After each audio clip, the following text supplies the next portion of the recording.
Welcome to the mysterious world of Magic Island, a place where anything can happen. Lost to time, hidden by strange forces, and filled with secrets that stretch beyond the imagination. Our heroes have set sail into the unknown, where adventure, danger, and discovery await them at every turn. Each episode brings them closer to unlocking the island's mysteries, but with new challenges. Who knows what they will uncover next? Now sit back and close your eyes. Let the theater of the mind take you on a journey to Magic Island.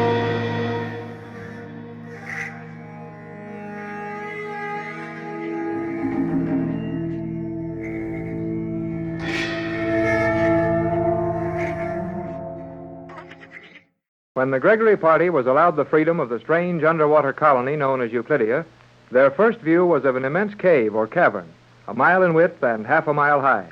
The most surprising thing about this cavern is the naturalness of everything. Tall trees and green grass, growing just as they do in the everyday world, while cows, pigs, and chickens make the weird surroundings almost natural. This can't go on forever on Euclidia, and our friends soon feel more as they did on their first visit to the island. Jerry is taken away for a conference with G47, and Mrs. Gregory, her daughter Joan, and Captain Bradford are taken to witness an experiment in the laboratory of Cheops, the builder. The captain is speaking as they stand outside this room. It doesn't matter what we've seen on this place before. There's always something more surprising waiting for us. You were impressed, were you not, Captain, with Cheops' demonstration of the tempered copper? I should think that anyone would be impressed, my dear. Yes, Joan, the art of tempering copper was lost somewhere, along with a lot of other wonderful things those old Egyptians had done. And ever since that time, men have been trying to find the secret. Even his name seems unnatural. Cheops, whom the Egyptians called Khufu. I can almost imagine this man standing by the newly completed Great Pyramid, proudly looking at his handiwork. You allow your imagination too much scope, Mother. This man has merely taken the name of Cheops, as he is the master builder of Euclidia. We know that, Joan, but at the same time, it's more than a coincidence. This man should have taken the secrets of the ancient builder along with his name. I've seen enough of this for a while. Let's walk around this passageway and try to find some more natural things to look at. The sight of you standing on that thin sheet of copper as solidly as you might have stood on a concrete foundation was a little too much for me. It was indeed remarkable. That copper was so thin that it seemed almost to float in the air. Yet when the edges of it were firmly held, it supported your weight. I wish Jerry could have seen that. He's probably seeing plenty where he is now. I wonder what G47 will do to him. He will not harm Jerry, I think. Possibly not, but I wish he were here with us. Okay, here I am. Oh, Jerry. Jerry, you startled me. Well, you're getting to be a regular Euclidean, son. Where did you come from? Oh, through one of those noiseless steel panels, just like the rest of the Euclideans do it. The rest of the Euclideans? Oh, sure. My dad always said, when in Rome, do as the Romans do. So I'm going to try it on Euclidia. Well, it works all right, but we haven't quite accustomed ourselves to these poppings in and out of doors. I do not like the thought of you being a Euclidean, Jerry. Oh, what's wrong with that? You were one for a long time, and you thought it was all right. This is different. You are so much a part of your world. You would not be convincing as a member of this colony. Nevertheless, Joan, it looks as if we're all going to be members, whether we want to or not. It sure does.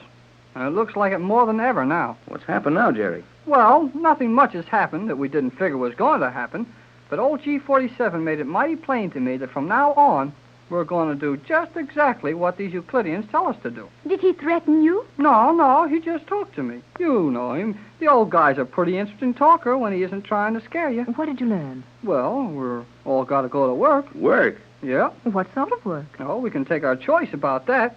But we've all got to do something around this underwater city. G47 said that everybody works here, and we'd have to do the same thing. Did he not indicate the type of employment which was to be delegated to each of us? No, he didn't tell me what our jobs would be either. Jerry, you understood me perfectly. Now, hold it, you two. Let's don't fight yet. No, please. We must keep our minds on the possible meaning of Jerry's news until we decide what steps to take. Was any particular qualification given you, Jerry? I mean, did G47 mention what services we might be required to give? No, not much. I try to get a job with the cows. Well, I know how to milk a cow, and I'd like to stay in this room where all the green grass and the trees are. But nothing doing. I imagine that job is filled long ago. They've been using milk from these cows for a long time. Yeah, and they've got automatic milkers, too. But it needs somebody to watch them all the time. And guess who's got that swell job? Well, it couldn't be McLeod. He's waiting on the pigs. And the old skipper's gathering the eggs from the chicken. That exhausts the personnel of our party, Jerry. It could not be anyone you would know. Oh, is that so? Well, it is.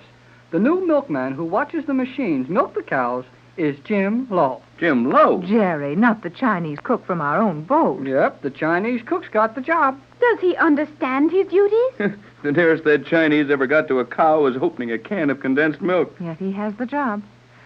What a place this is.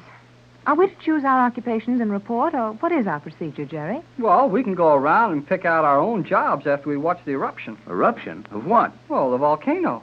Jerry, you mean the crater where the island of Euclidia is located? Yeah, well, I guess it must be there. There's going to be an eruption of that old volcano. That's what G47's getting ready for. He said we could go up to the top of this room and watch it through the transparent seawall. How far are we from the base of that crater? I think not more than 200 feet, Captain. Then we're not going to watch any eruptions if we can help it.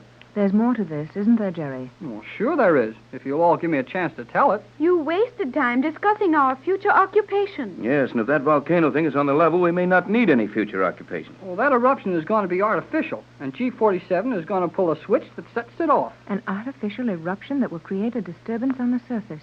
There must be a good reason for that. There is. I should think so. That'll destroy the island. Oh, no, it won't. You see, they pulled the island way down into the bottom of the crater. It won't get hurt a bit.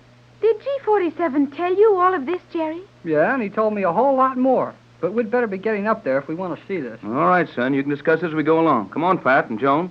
Do we go up this way, Jerry? Yeah, right up this twisting runway. I guess it comes out in some sort of a transparent walled room from what old G47 said. Well, what's it all about? Well, they're going to set off a lot of inflammable bombs. There's a lot of ships cruising around over here, taking soundings and trying to locate the island.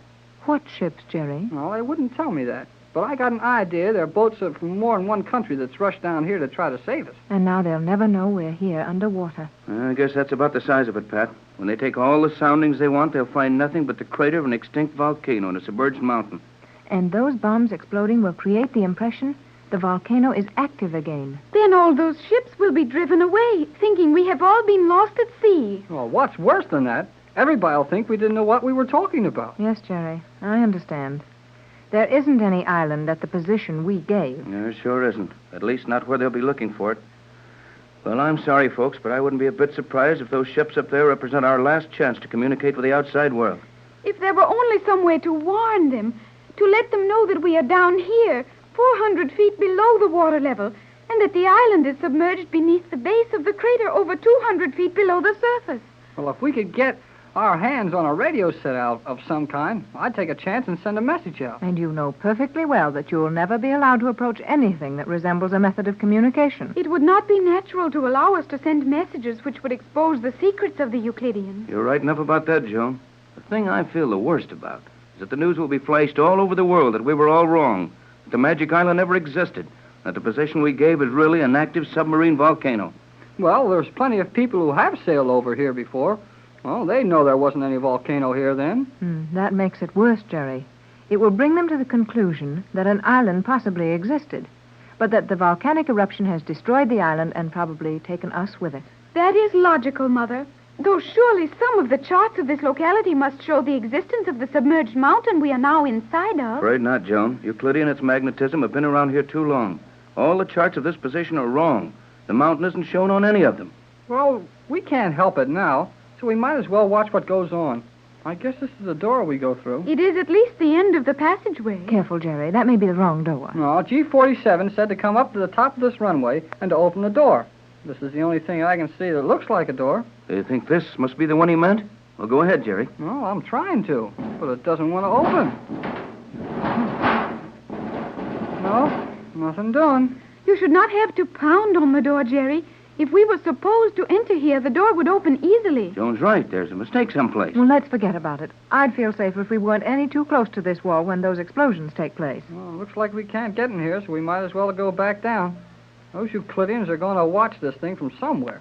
And if we can find that place, we can watch it, too. We have not much time, have we? Well, G47 didn't say how soon they were going to start manufacturing this eruption.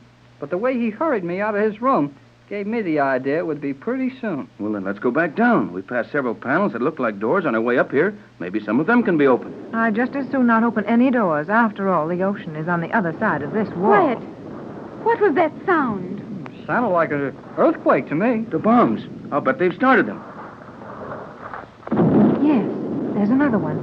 Tex, I felt this steel wall quiver. Now, Pat. Well, I did. Can't you feel the floor trembling? Yeah, I can. This isn't so good.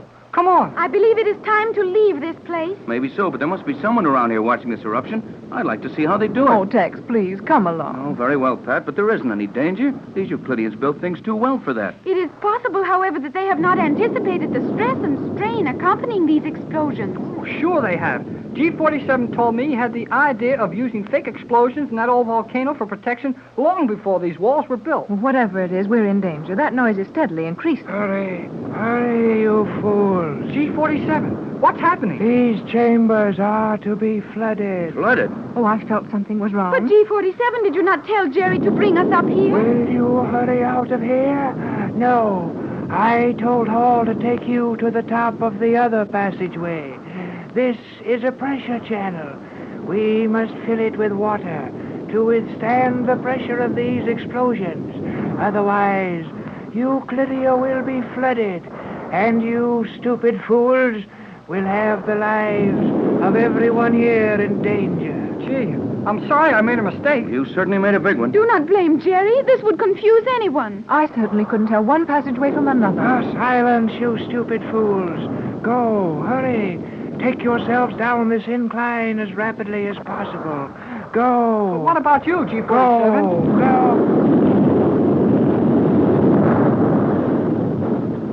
Come on, everybody. We'd better move faster than this. G47 has gone back into that upper chamber. What if he's caught in there and can't get out? I guess he's too smart for that. G47 would think only of saving the colony. He would make no effort to save his own life. He's just like that, all right. You three going down this ramp. I'll go back and see if I can help him. No, Tex, don't be foolish. Why should you try to save that man's life? Our lives wouldn't be worth much without him. You are right, Captain. All of our lives depend on G47. You're too late now. Run, everybody. That wall's going to cave in. Come on. Let's get out of here.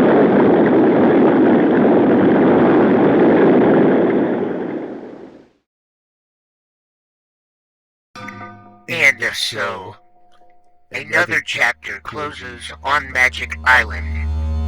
Our explorers have faced mysteries, dangers, and thrills. Yet, the island still holds its secrets close. What lies ahead? New allies or unexpected foes? Make sure you join us tomorrow to find out what awaits on Magic Island, where the adventure never ends. Right here on Golden Age Radio, rumble.com/C/GAR. If you're too impatient to watch all 130 episodes, one per day, there's a link in the description so you can watch all the videos you want all together.